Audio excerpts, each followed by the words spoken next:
Small step big success.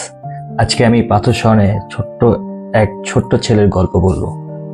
একটি ছোট্ট গ্রামে আরিফ নামে এক ছেলেকে সবাই চিনত, যার স্বপ্ন ছিল তার গ্রামের মানুষের জন্য কিছু করা। গ্রামের একটি বড় সমস্যা ছিল, গ্রামের প্রধান পথের মাঝখানে বিশাল একটি পাথর পড়েছিল। এই কারণে সবাইকে অনেক বড় পথ ঘুরে যেতে হতো, যা সময় এবং কষ্ট দুটোই বাড়ত। একদিন আরিফ ঠিক করলো যে সে এই সমস্যা সমাধানের জন্য এক ছোট্ট পদক্ষেপ নেবে। বাবার কাছ থেকে হাতুড়ি আর ছিঁড়ি নিয়ে সে পাথরটি কাটতে শুরু করলো। প্রথম দিনে তার কাজের কোনো বড় ফলাফল দেখা গেল না, কিন্তু সে থামলো না। প্রতিদিন সকালে উঠে সে পাথর কেটে কিছু ছোট ছোট টুকরো সরিয়ে রাখত।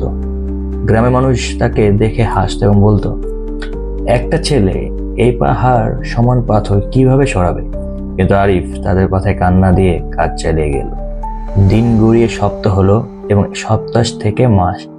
ধীরে ধীরে পাথরটি ছোট হতে লাগলো। একদিন সকালে আরিফ যখন কাজ করছিল, তখন পাথরটি একটি বিশাল শব্দে ফেটে দুভাগ হয়ে গেল। গ্রামের লোকেরা এসে তাকে সাহায্য করলো সেই টুকরোগুলো সরাতে। অবশেষে রাস্তা পরিষ্কার হলো। গ্রামের লোকেরা আরিফের এই কঠোর পরিশ্রম আর ধৈর্য প্রশংসা করলো। তারা বুঝতে পারলো সাফল্য পেতে বড় বড় পদক্ষেপ প্রয়োজন নেই, নিয়মিত ছোট ছোট প্রচেষ্টা বড় সাফল্য পথ তৈরি করে।